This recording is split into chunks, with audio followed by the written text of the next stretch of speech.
Welcome into Duval Daily, presented by GenJag.com. I'm Jordan Lugo. Hope you all had a wonderful Thanksgiving holiday and Black Friday. Was not with y'all on Thanksgiving or Black Friday, doing some family things. Black Friday, getting ready for Christmas, putting up all the decorations around the house. But we're back today. We're going to do Jaguars at Texans matchups to watch, little keys to victory as well, and get that score prediction in at the end of the show. Really appreciate y'all tuning in. If you enjoy the content, please like, subscribe, hit that notification bell. You can also check out genjag.com/shop, pick up some new Duval gear. We do have a sale going on through Monday, a shop small sale, 25% off everything at the store. Code shop small. Again, that's genjag.com/shop. Really appreciate y'all being here. Let's jump into these matchups to watch. I'm most fascinated to see Mike Caldwell, Jaguars defensive coordinator, versus Bobby Slowick and CJ Stroud, Texans offensive coordinator and young quarterback. CJ had a very good game against the Jaguars last time. He has been red hot as of late. He's not perfect. He's still a rookie quarterback, but he, for the most part, is doing a lot to get this offense on schedule, to make plays out of structure as well at times when needed.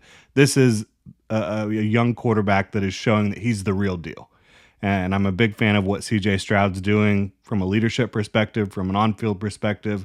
He is just the type of quarterback that you want to hitch your wagon to. If you're a fan base, if you're a fan of the NFL, CJ Stroud is the man. Obviously, the Jaguars have their own franchise quarterback in Trevor Lawrence, and we will talk about him here. But for me, I think it's fascinating because CJ Stroud did have such a good game against the Jaguars last time. And quite frankly, the San Francisco 49er Kyle Shanahan offensive system that is, all around the league at this point, it's in Houston. And Bobby Slowick comes from San Francisco. He runs a lot of the same concepts that Kyle Shanahan runs. Obviously, it all does stem from Mike Shanahan back in the day. But yeah, how, if you're Mike Caldwell, do you defend this Texans offense? Because they were moving the ball pretty much at will through the air last time. Obviously, there were some chunk plays, some busted plays, some special teams errors by the Jaguars last time these two teams played. But for me, I think when you go back and just watch down to down offensively for the Texans, there were guys that had enough separation for CJ Stroud to find them with relative ease on a pretty regular basis in that football game. So how do you defend CJ Stroud in this offense? I think your coverage rules and communication are going to be critical. Obviously, we said there was a couple chunk plays down the field just based off of coverage busts. How does Mike Caldwell handle the blitzing in this game? He is a blitz-heavy defensive coordinator. Obviously, he has shown that he can dial it up and dial it back a little bit based on the situation. So far, CJ Stroud has proven that you don't want to blitz him a lot. So the Jaguars, I think, blitzed him like 35% of the time, I think is the number that they did last time. I think that's got to come way down. I think you want to show blitz and then back out. I think you want to sim pressure, which means you're going to only be bringing 4, but where are those 4 coming from, right? Can you have a guy dropping out, defensive back blitzing, Foye Oluokun blitzing? Not blitzing technically because it's only 4. But again, when you show pressure and when you sim pressure, you just make CJ Stroud have to think that much more and wait to see what the picture looks like post-snap before he can really diagnose.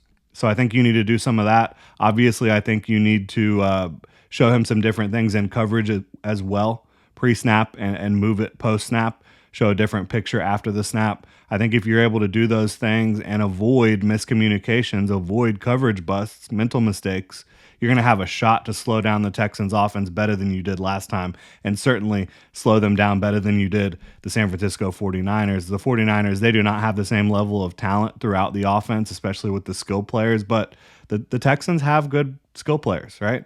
Devin Singletary and Dameon Pierce can play. They've got some talented receivers as well.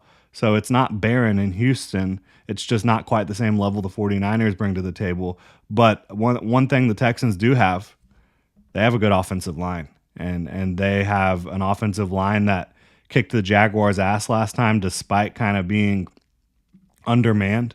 They did not have a lot of their starters, and that game really kind of kick-started their ascension into playing really good football the rest of the season so far.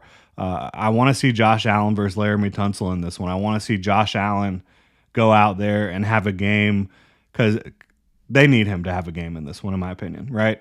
I think that your coverage can only do so much on the back end against an offense like this. I think you need Josh Allen to win one-on-ones quickly and be able to make an impact. It's going to be difficult. It's going to be tough sledding. Again, Laramie Tunsil is one of the best offensive linemen in the league. Josh Allen and him do have history. They've gone against each other. Josh Allen has shown he can win some reps against Laramie Tunsil in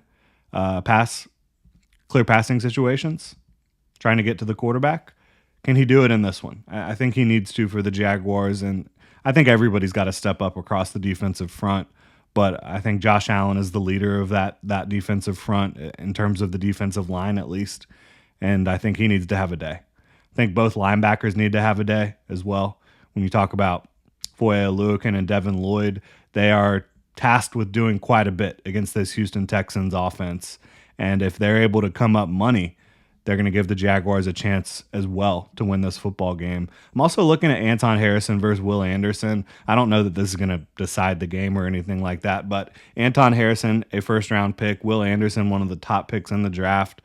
These two, they've gone head-to-head once already. Will Anderson had a pretty good game. It wasn't anything to really to say that, Anton Harrison had a horrible game or Will Anderson had an amazing game. Anderson did get the field goal block, obviously, against the Jags, which you don't want to see, but we'll talk about that a little bit later. But just in terms of offense and defense, I think Anton Harrison, he has just gone through the ringer with the guys he's had to go against so far this year. Can he settle in his second matchup against Will Anderson and kind of win the day over on the right side against Will Anderson? I'm interested to see that one.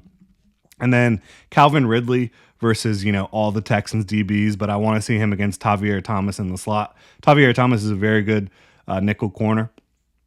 Calvin Ridley, though, he feasted from the slot last week. Both of his touchdowns were from the slot, and you don't want to keep him in the slot. You want to keep him moving around so the Texans don't know where he is play to play.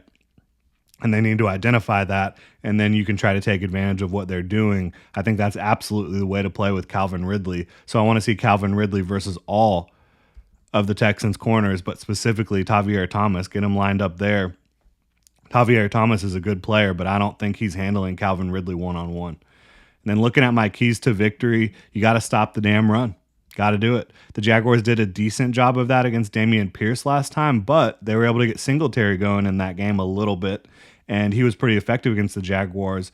The Jags' run defense has got to win on first and second down, win on these early downs and force C.J. Stroud to go to the air and have to pick up 7, 8, 9, 10 yards, whatever it may be. Because if you let this offense remain on schedule, I don't think that's going to fare well for the Jaguars. I really don't. And on the Jaguars' offensive side of the ball, I kind of just mentioned it. You have to continue to be creative offensively. Play action, pre-snap motion, misdirection. You saw all these things in spades last time the Jaguars took the field, but you hadn't seen a ton of that stuff consistently throughout the season on offense from the play calling. So I think you want to continue to see that, and you want to continue to move players around the formation, specifically Calvin Ridley. Get him lined up at X, get him lined up at Z, get him lined up in the slot, and move him around pre-snap as well. Get him going in motion. Maybe get him a quick end around like you did last time to get some things going for him. You want to feed Calvin Ridley. He is your most talented receiver. Bottom line. Continue to feed him, and good things are going to happen for you. Defensively, I mentioned it already, eliminate the coverage busts. That comes down to miscommunications, and it comes down to knowing your assignment every down and not letting any of what they do with their eye candy fool you, which can be tough. Again, these 49ers-based offenses, Kyle Shanahan offenses, they do a tremendous job. And then special teams has got to show up. Got to show up. Last time these two teams played, the Jaguars' special teams was atrocious. You had McManus miss a field goal. You had Will Anderson block a field goal. You had a special teams touchdown by the Houston Texans, a kickoff return by a fullback for a touchdown. Unacceptable. You have got to play better on special teams. The Jaguars' special teams as a whole this year have been tremendous. One of the best special teams units in the NFL. But you can't come out and play like you did last time. And last week, you saw the Titans, they got their hands on an extra point. got to make sure that that's not an issue that the Texans are going to be able to take advantage of, because they know that they blocked a kick last time. They know you had a kick tipped on an extra point last week. You got to make sure that that is not something that continues to rear its ugly head. The Texans are going to be trying to exploit you, I think, in that regard. This is going to be a challenging game. I think there's no doubt about it. The Texans are hot. They are well coached on both sides of the ball. They have a great leader in D'Amico Ryans. They have a great leader on the field in C.J. Stroud. Like I said, their Shanahan offense has given the Jaguars brand of defense problems. C.J. Stroud is the real deal. Still, I think the Jaguars are further along in their build. I think that they are much more desperate for this win. And I know you look at the records. Jaguars 7-3, Texans 6-4. You could argue the Texans should be more desperate for this, but I think this is a point of pride, not being swept by a division rival. And that's a bunch of prideful men in that locker room. I think Doug Peterson is going to have them ready for this football game.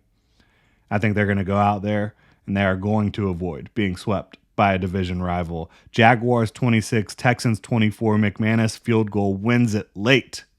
Really appreciate y'all tuning in. Again, if you enjoy the content, please like, subscribe, hit that notification bell, and also check out jinjag.com/shop. Pick up some new Duval gear. Y'all have a good one.